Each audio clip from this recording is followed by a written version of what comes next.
¿Cómo andan? Bienvenidos y bienvenidas a Sin Lugar para los Débiles. Claro, pasó todo esto, el número de la inflación, un número raro, ¿no? Un número de la inflación que te habla de un 4%, que el gobierno celebra, y ayer hablábamos de que UNICEF daba la información de que más de 1 millón de niños y niñas no tienen una cena a la noche para irse a dormir alimentados. Entonces uno dice al mismo tiempo cómo conjugo, ¿no? Cómo encajo esas dos realidades, simplemente por compararlas con una de ellas y que tiene que ver con la pobreza de nuestra niñez. Pero también, y por sobre todo, el hecho político, si se quiere, más importante del día, ha tenido que ver con el testimonio de Cristina Fernández de Kirchner en el juicio en donde se está juzgando a aquellos que intentaron asesinarla. Cristina dijo mucho, como siempre, y en eso mucho que dice para pensar, para reflexionar. Yo he elegido una síntesis para hoy analizar junto a ustedes. Una síntesis que me parece que permite interpelarnos a nosotros como sociedad, a ese poder económico, poder real que muchos dicen en la sombra, a un sector del poder judicial y a los medios de comunicación. Cuando estábamos pensando cómo íbamos a llamar el editorial, la reflexión editorial del día de hoy, sintetizamos en algo que alguna vez fue una frase de Cristina Kirchner, pero que hoy se visibilizó. ¿Se acuerda cuando Cristina Kirchner, creo que fue un 25 de mayo del 2015, dijo: no vienen por mí, van por ustedes, por sus derechos? Bueno, algo de esos dichos de Cristina se modificó. Sí fueron por ella. Y como fueron por ella y básicamente no sucedió nada, ahora vienen por nosotros. Eso es lo que les propongo reflexionar hoy. Quizás el preguntarnos por qué. ¿Por qué dejamos pasar como sociedad? Y a quien le quepa el poncho que se lo ponga, no soy quien para generalizar, cómo hemos dejado pasar la magnitud, el hecho que significó que hayan intentado asesinar a la vicepresidenta de la Nación de aquel entonces. Les doy la bienvenida, esto es Sin Lugar para los Débiles, ya está todo el equipo y bueno, los acompañamos si tienen ganas una hora. Bienvenidos. Me pregunto y les traslado la pregunta. Pensemos qué es lo que hace relevante a un hecho. ¿Qué es lo que le da envergadura política, social a un hecho? ¿Qué es lo que marca a ese hecho como uno que podríamos calificar de histórico, de trascendental?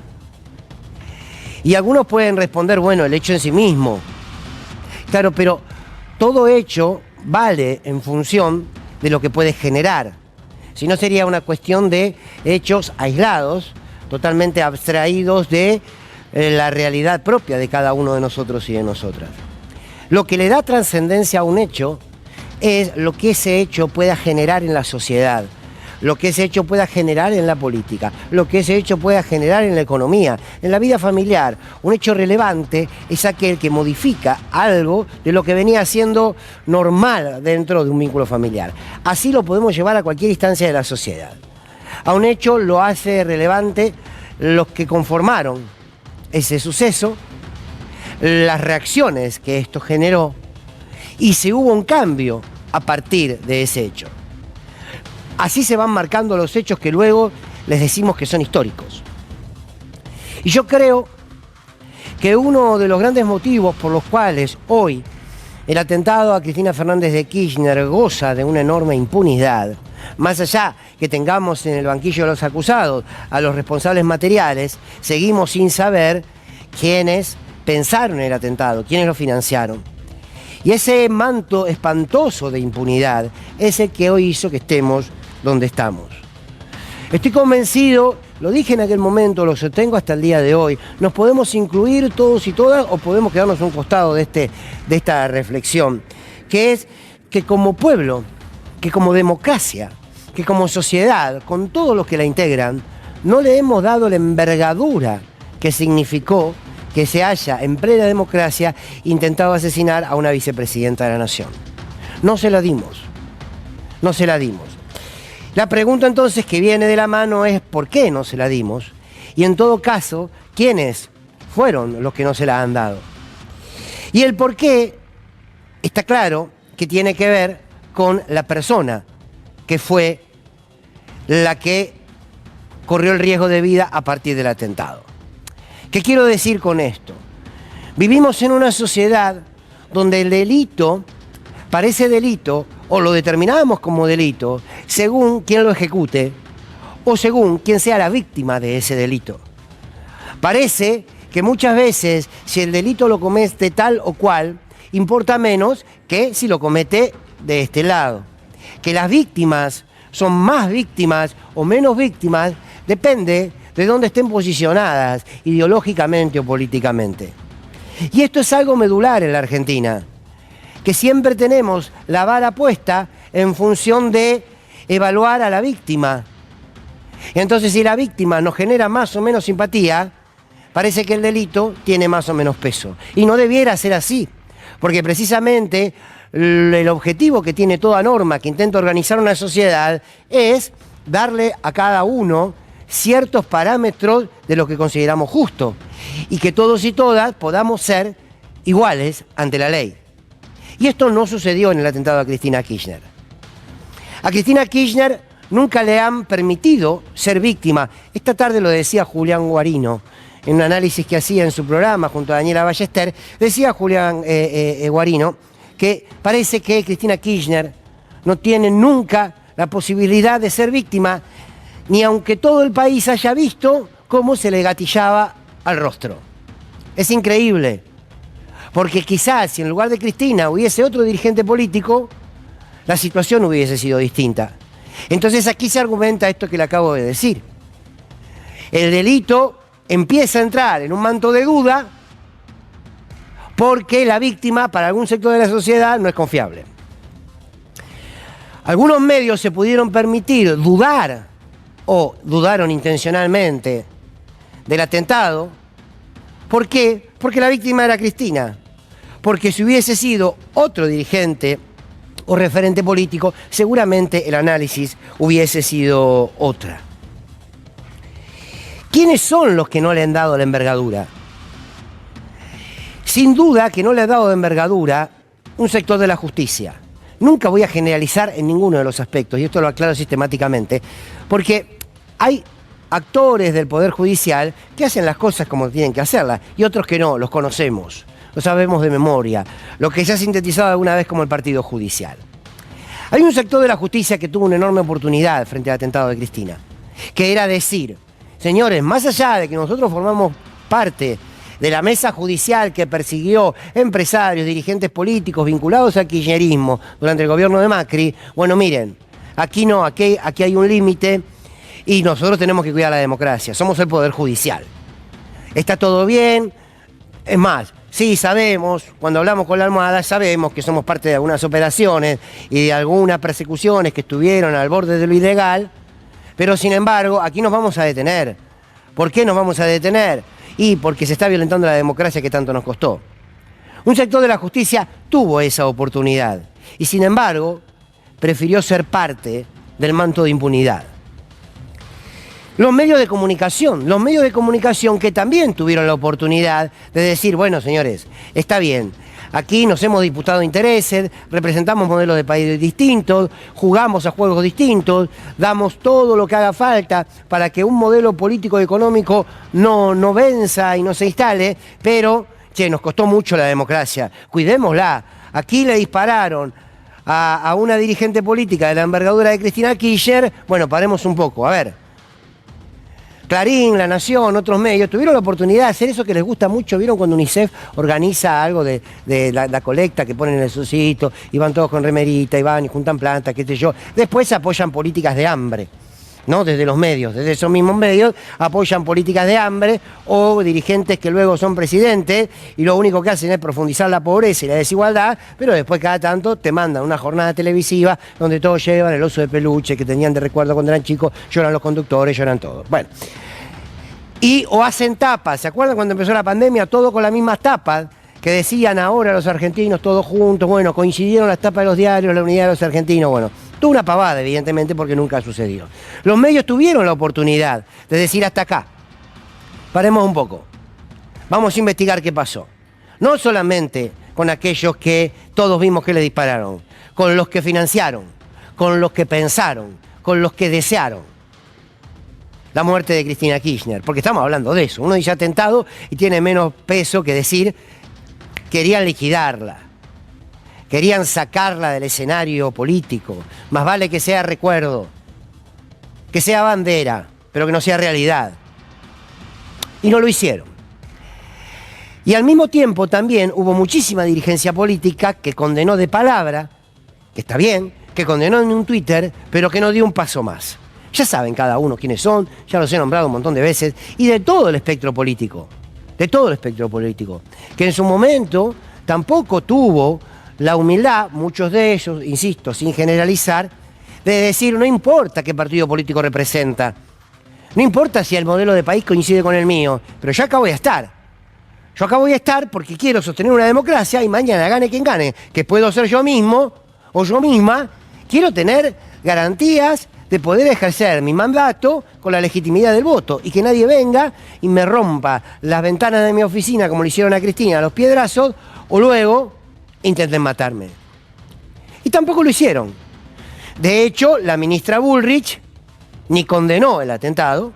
Algunos de los propios dijeron, uy, sí, un momento durísimo, que sé yo, al otro día todos al country, y básicamente podemos hacer un paneo por todas las expresiones políticas. Pero también hubo una sociedad, y aquí nos toca a nosotros, que pongo en duda que le hayan dado la envergadura suficiente como para decir, esto es un punto de quiebre, vamos a defender la democracia, porque no era cuestión de defender a una mujer, sino de defender un sistema que hemos elegido como el mejor que conocemos, y a partir de ahí vamos a encontrar una sociedad en paz. No, parece que tampoco fue lo suficiente. Se movilizaron los sectores más cercanos a la expresidenta y vicepresidenta, pero no más. Entonces, cuando uno se pregunta hoy, ¿por qué este manto de impunidad en torno a los autores, intelectuales? Cuando uno se pregunta por qué ese manto de impunidad, y yo creo que ahí las responsabilidades son compartidas. Por supuesto que la responsabilidad mayor la tienen aquellos que deben impartir justicia e investigar. Estoy de acuerdo con eso. Todo lo demás son responsabilidades secundarias, pero responsabilidades al fin. Esa impunidad está garantizada no solamente por la falta de reacción de una porción de la sociedad y su dirigencia, sino por esa porción del Poder Judicial. Entonces, cuando nos miramos alrededor y decimos, che, qué bárbaro que no se investiga, la pregunta es, ¿qué anticuerpos dejó florecer la democracia para precisamente que el atentado a Cristina Kirchner sea un límite? Y la verdad que pocos. ¿Por qué? Por lo que decía al principio. Porque el problema es que vamos cambiando de ropaje, vamos cambiando las normas, vamos cambiando la mirada, vamos cambiando los colores en función de quiénes sean los actores políticos y sociales, que sean los protagonistas del hecho. Y eso entonces nos hace una sociedad en lo político, en lo judicial, en lo social, que es bastante camaleónica. Pero también cuando pienso entonces en los actores intelectuales, digo, a ver, existen los actores intelectuales del hecho y existen los actores intelectuales del contexto. ¿Y a qué voy con esto? Los actores intelectuales del hecho, bueno, preguntémonos si alguien investigó a Caputo y la posible financiación y la Revolución Federal. Y la respuesta es no. Esos son los actores intelectuales que se está buscando del hecho. Ahora, hay actores intelectuales del contexto. Y los actores intelectuales del contexto fueron aquellos que generaron las condiciones de violencia necesarias. ¿Para qué? Para que el día que a alguien se le ocurra asesinar a Cristina sea tomado con cierta naturalidad. Vamos a ver hoy a Cristina Kirchner cuando mostró algunas tapas de la violencia simbólica, dicen algunos, durante su gobierno, que antecedió al hecho, pero insisto, sin quererlo seguramente, en algunos, en otros con intenciones más espurias, pero fueron siendo los actores intelectuales del contexto para que luego el magnicidio se haya transformado en una realidad. Este es un fragmento de lo que decía Cristina Kirchner hoy. Cuando era presidenta, durante los dos periodos, violencia simbólica, no tan simbólica. Mira, traje algunas cosas porque es bueno recordar, mucha gente se olvida de las cosas, pero algunas tapas nada más, no todas porque sería largo. desde cuestiones que tenían que ver con mi condición de mujer, porque obviamente nadie puede sentirse mal de que lo critiquen cuando hace política. Son las reglas de juego, y además hace a la democracia que un gobernante, a quien no comparte lo que está haciendo, alguien pueda criticarlo. Pero tapas como esta, por ejemplo, el goce de Cristina, poco tiene que ver con mi condición de presidenta o de política, sino fundamentalmente de mujer. Vía Crucis, acá crucificada, salvo que quieran decir, bueno, la quisimos comparar con Cristo, no me suena, si quieren tomar esa argumentación, por favor, olvídenla. Y también el negocio de pegarle a Cristina, hasta con un ojo negro, miren qué contexto actual, hasta con un ojo negro me sacaron y una curita, el negocio, crisis del despoder K, el negocio de pegarle a Cristina. Tiene actualidad también, ¿no? Como verán, todo siempre se repite. Hasta llegar, por ejemplo, esto en la crisis que tuvimos con las patronales rurales en el 2008, el principal caricaturista, un gran caricaturista argentino, de Clarín, me caricaturizó con un ojo negro. Un ojo negro. 2008. Bien, ahí hay una porción muy pequeña, que ustedes la saben, de lo que fue la violencia ejercida contra Cristina Fernández de Kirchner y su familia. Y se dijeron barbaridades. Una tapa tras otra de distintos medios, un zócalo tras otro, movilizaciones impulsadas de esos medios, donde se pedía la muerte de Cristina o se la mostraba en un muñeco ahorcada. Bien, toda esa violencia de los actores intelectuales del contexto en algún momento iba a implosionar. O todavía hay algún sector que piensa que cuando vos multiplicás el odio y la violencia, eso no tiene consecuencias. Pero como quienes lo ejercen, esas políticas de multiplicar el odio, están bastante cuidados y custodiados por su propio poder, parece que no les importa porque no les toca. Ahora, esos actores intelectuales del contexto hicieron tanto para llegar a esa instancia. Pero no solo para llegar a esa instancia, sino para que luego ninguno de los actores más importantes de la sociedad reclame lo suficiente, se movilice lo suficiente como para entender que esto no puede volver a suceder y que no debió suceder. Continuó. Y hasta tal punto que continuó la impunidad, el silencio de muchos, que Milei termina siendo presidente. Y ustedes me dirán, ¿y cuál es la conexión? La conexión es que la violencia mediática, que la violencia de repetir un discurso inquisidor, de construir en la figura de Cristina Kirchner un enemigo, se multiplicó luego en una acción concreta que fue el atentado, y luego se terminó legitimando esa violencia verbal y actitudinal a tal punto que hoy tenemos un presidente cuya campaña fue toda violencia. La campaña de Milei fue en contra de, para recortar tal cosa, estigmatizando, insultando. Recuérdenlo, en lo que fueron las campañas, los actos de campaña de Milei. El fondo eran pantallas donde todo explotaba y donde todo se destruía. Entonces, como hoy, cuando Cristina Kirchner cita una conversación del Papa Francisco, donde le dice Cristina sobre el atentado, el día después del atentado, toda violencia física es precedida por una violencia verbal. Es cierto.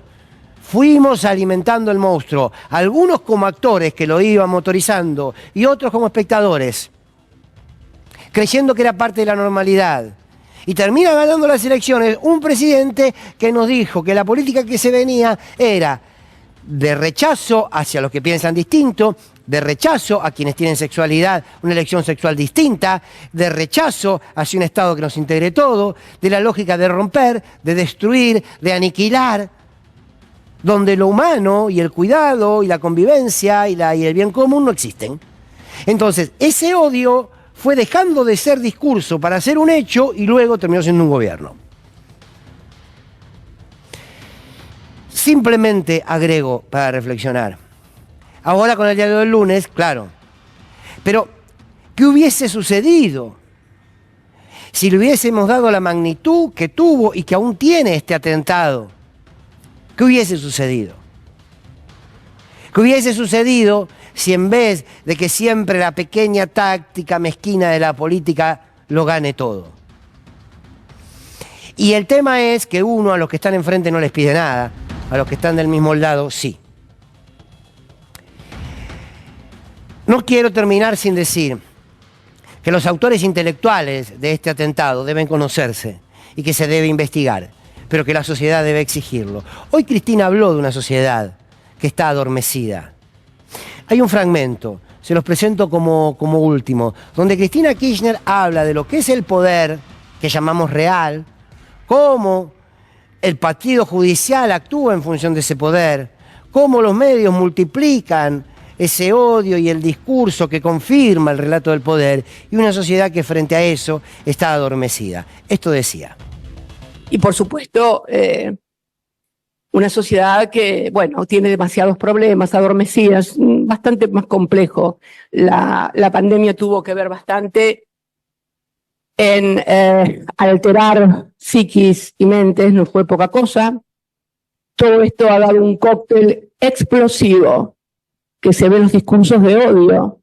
Cuando uno escucha hablar de dirigentes que dicen representar al argentino, que han sido votados para representar la Argentina, diciendo las cosas que dicen en medios, evidentemente algo no funciona, ¿no? Porque en definitiva los dirigentes, más allá de que quieran criticar a la política, los dirigentes se parecen a las sociedades de la cual emergen, ¿no? Esto de creer que los dirigentes bajan de platos voladores y que tenemos una sociedad maravillosa, divina, solidaria, comprensiva y da malos dirigentes, me permito dudar de estas cosas. Bien, parte del análisis que ella hacía de un recorrido muy completo. Quiero decir como última reflexión que esos actores intelectuales se desconocen porque la justicia se amalgamó, porque no le pidieron nada a Milman, Gerardo Milman, el hombre que le debió dar a la justicia un montón de respuestas, pero parece que nunca se las quisieron preguntar.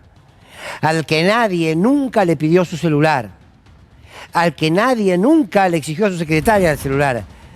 Secretarias que borraron los datos de ese celular en una oficina de Patricia Bullrich. Nadie les preguntó nada. Y ahora pensemos,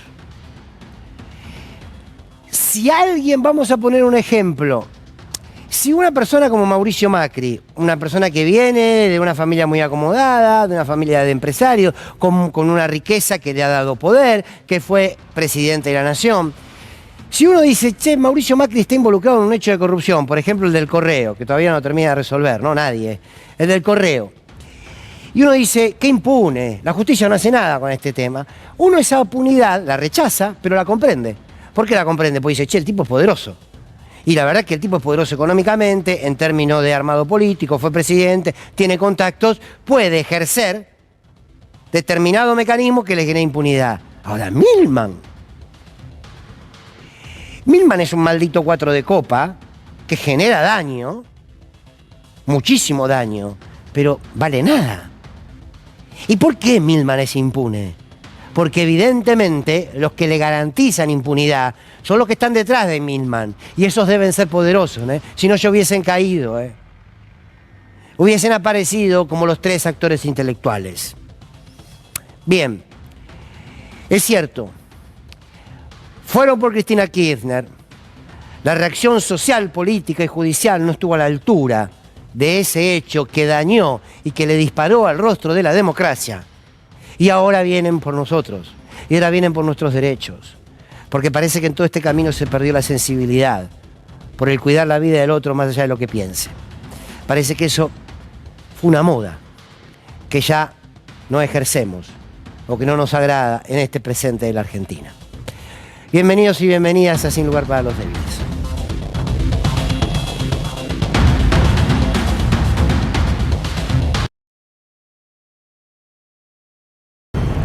Bueno, muy buenas noches, queridos y queridas colegas. ¿Quién arranca? Bueno, ¿qué causó gracia? La carita de Jorge era como...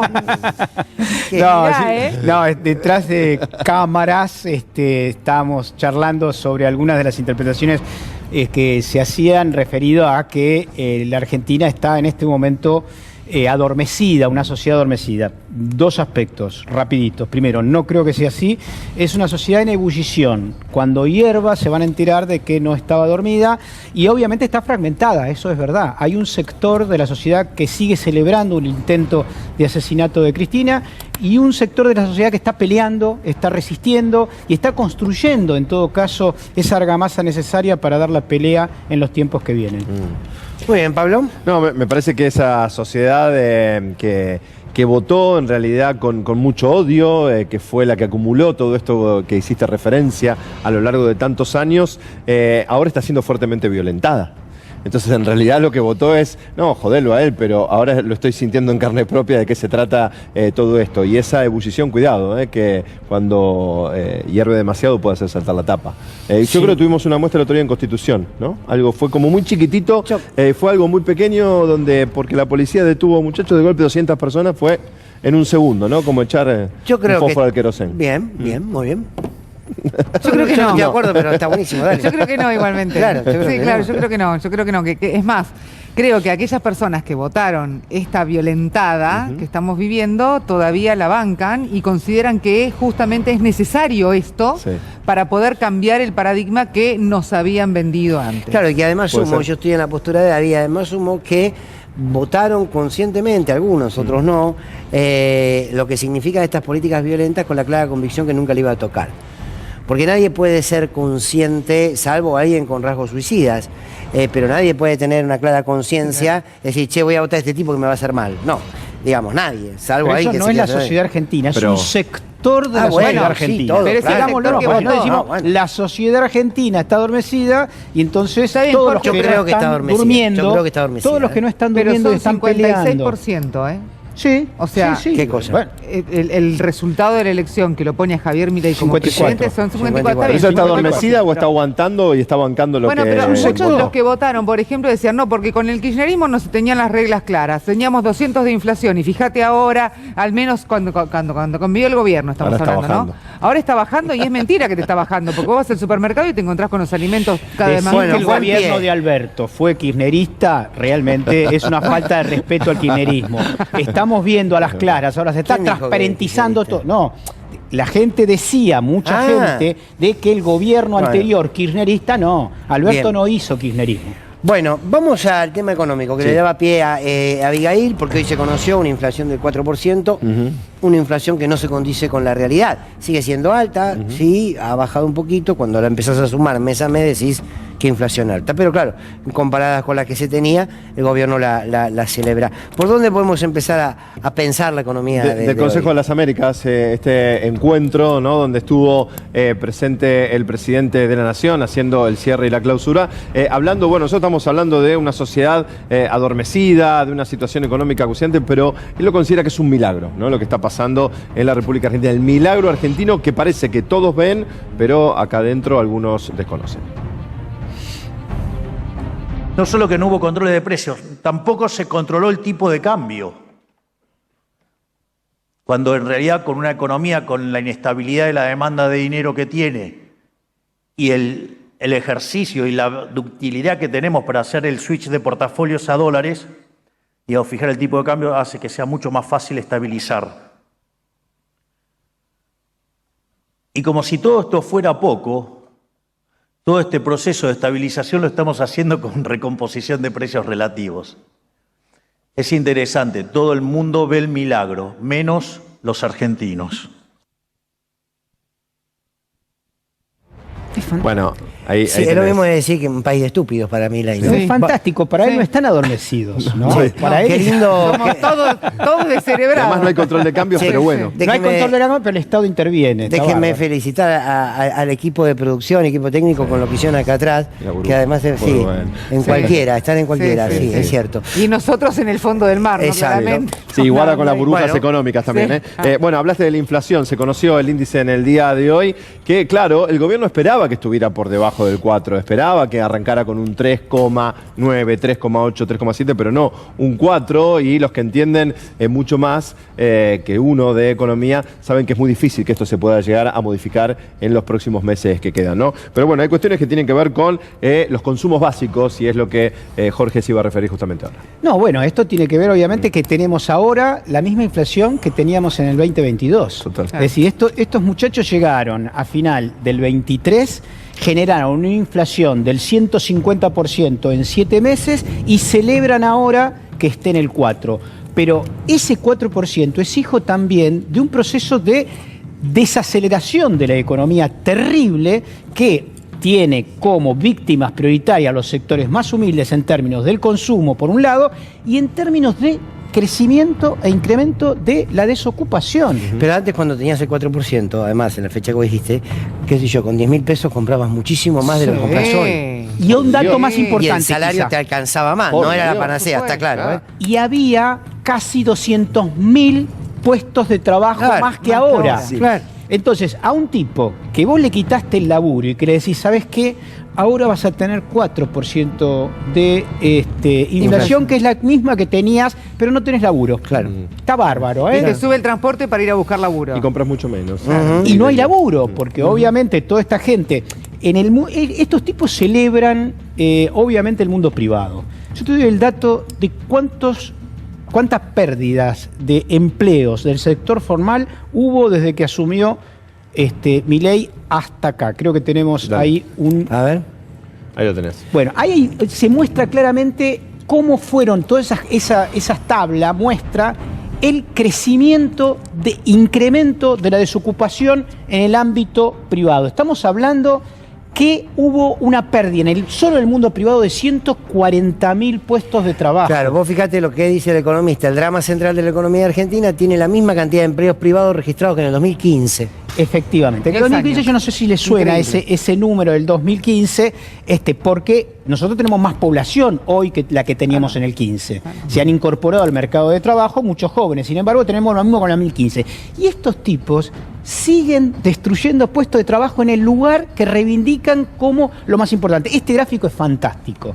Asalariados registrados en el sector privado.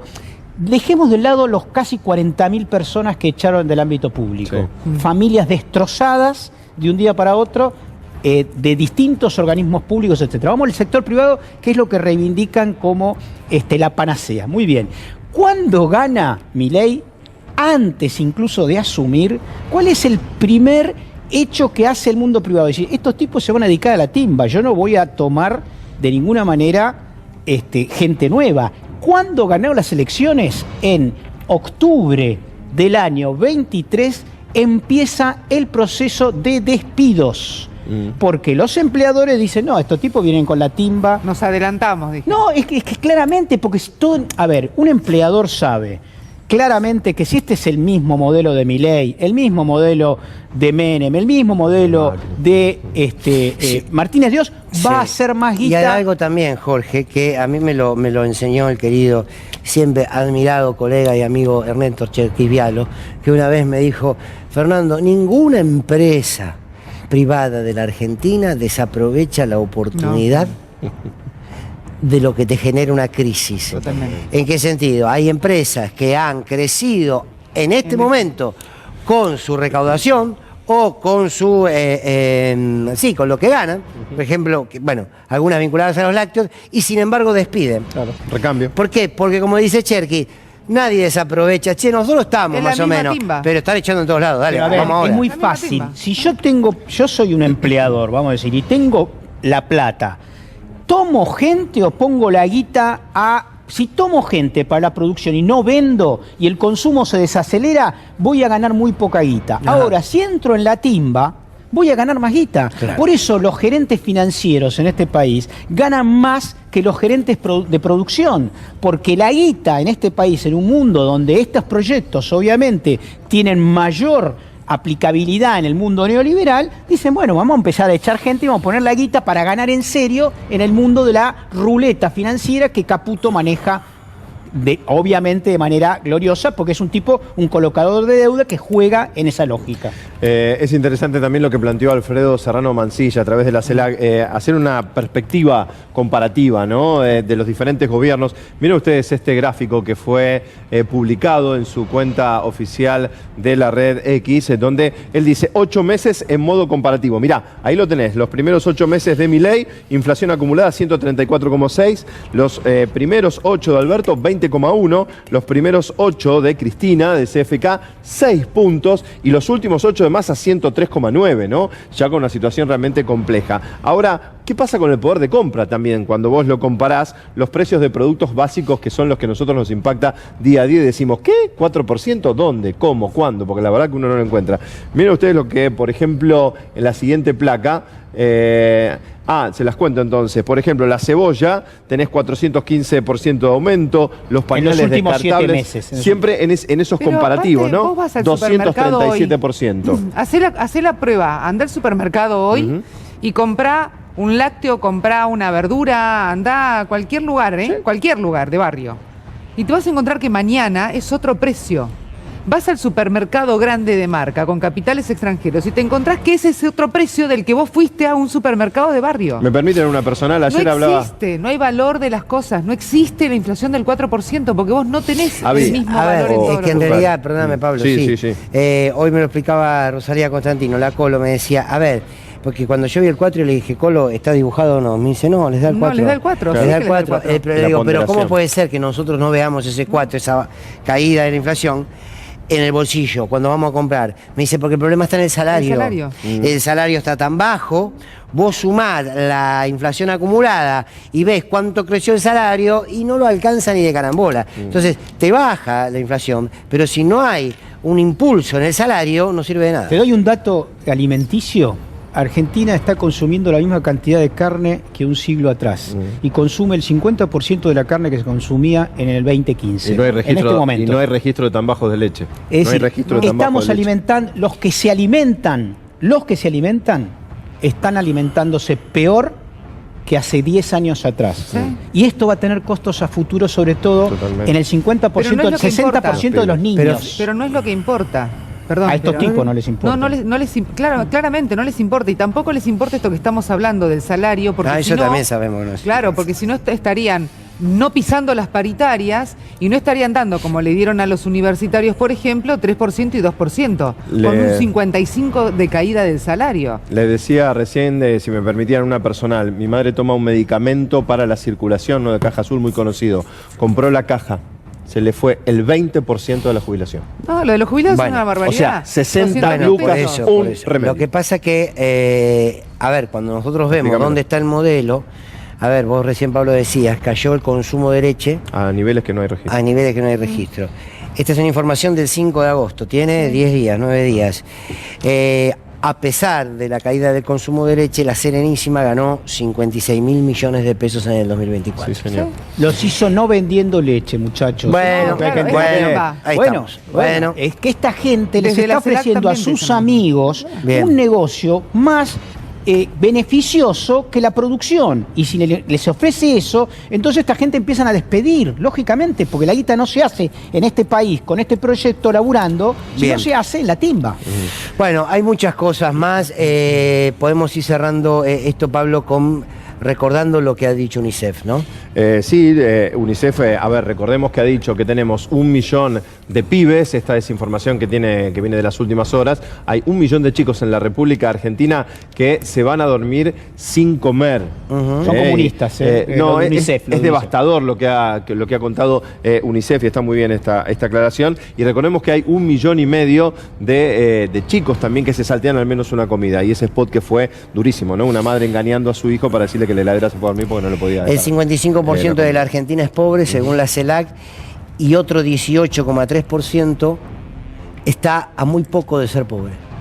Si hacemos esta suma, es una realidad, es un país que se desangra, como 73. decíamos ayer. Bien, pero el gobierno, 73, claro, el gobierno avanza como si nada sucediese, y también avanza sobre los derechos humanos. Sí, claro, por supuesto, porque vamos a hablar de una comisión que se creó en 1992. Estamos hablando de la Comisión Nacional por el Derecho a la Identidad, más conocida como la CONADI. Cuando se crea justamente era para brindarle apoyo, sostenimiento y además también todas las posibilidades de aquellas personas, niños en aquel momento, que habían sido sustraídos por la dictadura, y habían sido apropiados o vendidos en algún caso también. Bueno, les daban todas las herramientas para que pudieran verificar si ellos eran hijos de detenidos desaparecidos y además también recuperar su identidad, su historia. Bueno, junto con esto, en el año 2004, en julio de 2004, se crea una unidad especial que tenía además las facultades para poder desarrollar las investigaciones totales de esta identidad. Esto significaba pedirle al Poder Ejecutivo, al Poder Judicial, a todos los poderes del Estado, la información necesaria para poder verificar esto. Y una vez que lo tenía esta unidad especial de la Comisión de Identidad, entonces se lo brindaba a los fiscales, a la justicia, para que continuara con la investigación y así de esa manera pudiera dar a conocerse esa persona que había sido violentada junto con su familia, lo que quedaba. Bueno, finalmente, después de muchos años, hoy que está tanto en boga hablar de los derechos humanos, claramente una de las banderas que no tiene este gobierno es esa. Y por eso hoy se conoció mediante un decreto que es el 727/24, que deroga el 715, donde se crea esta unidad que te contaba. Bueno, se derogó, ya no existe a partir del día de hoy esta unidad tan importante que es justamente la que le brindaba todos los accesos a la información. ¿Por qué? Mira, ahí tenemos el boletín oficial.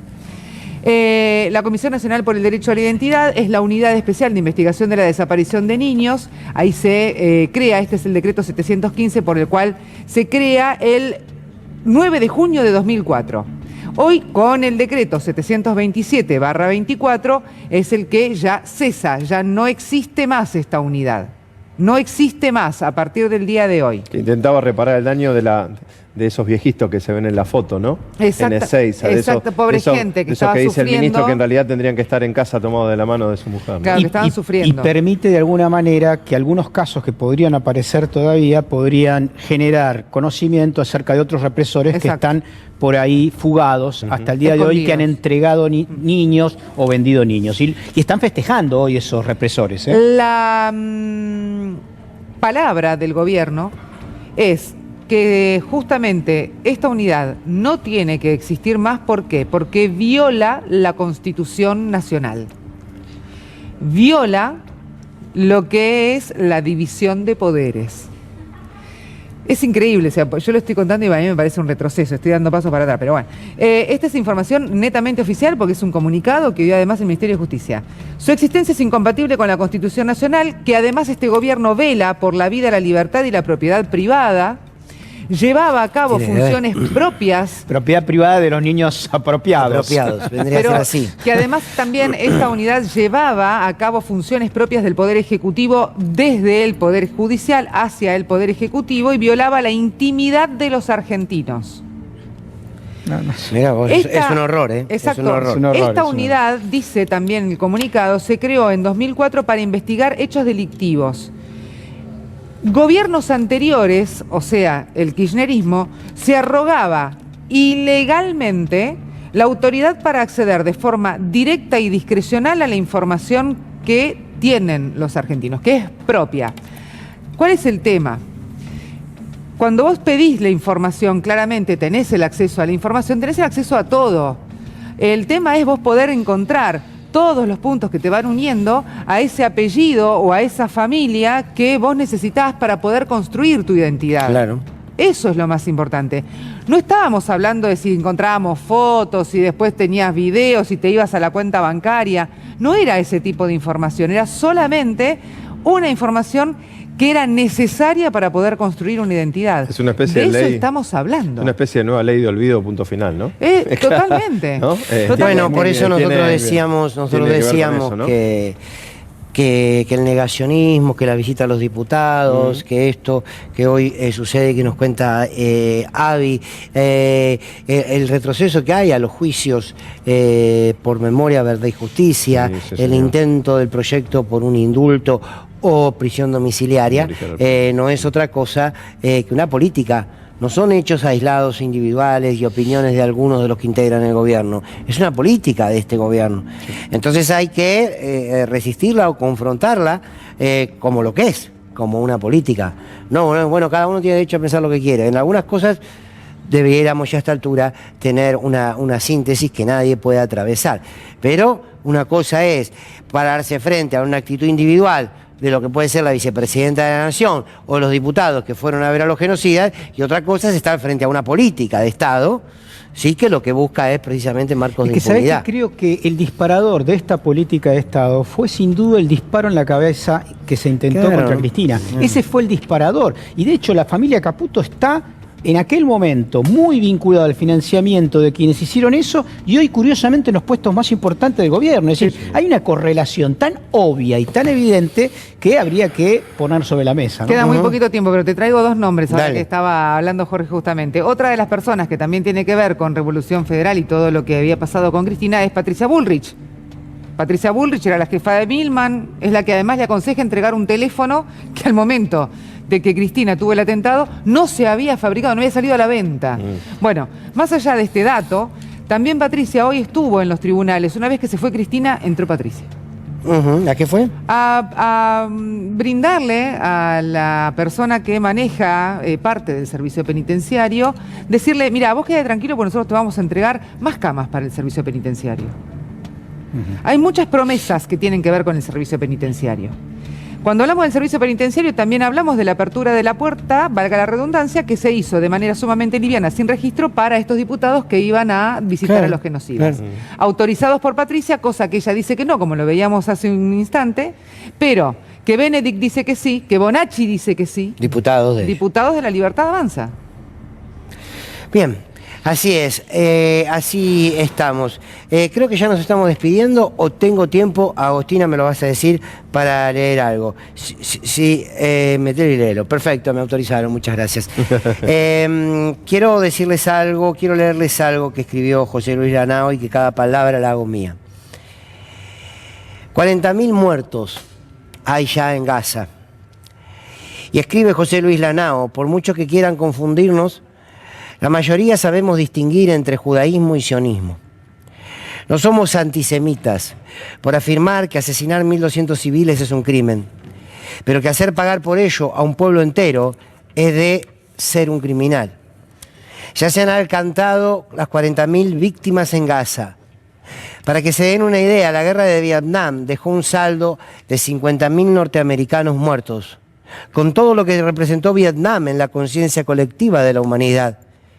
El resultado final y el horror de la muerte es el mismo, pero no así el grado de barbarie que lo subyace. Intentan que dejemos de mirar lo que tenemos que mirar, la masacre que ocurre en Gaza. Los costes de perder de vista esa perspectiva es la de sustituirla por un modo de mirar que anula el rechazo crítico a la barbarie. La brecha entre el mundo que habitamos y el que tenemos la responsabilidad de construir se debe sostener sobre la obligación moral de tener esperanza e impartir justicia. José Luis Lanao, y como siempre aquí, humildemente, de este pequeño lugar en el planeta, pidiendo que se termine este genocida y este genocidio sobre el pueblo palestino. Ahora sí, mañana, si tienen ganas, aquí a las 11 de la noche, a las 3 de la tarde estamos en Radio 10, pero si no, aquí a las 11 de la noche también. ¿Vienen mañana? Sí, claro. ¿Usted también? Usted no viene. Ok, perfecto. Manéjense como les parezca. A las 11 en punto acá. Chau, gracias por acompañarnos.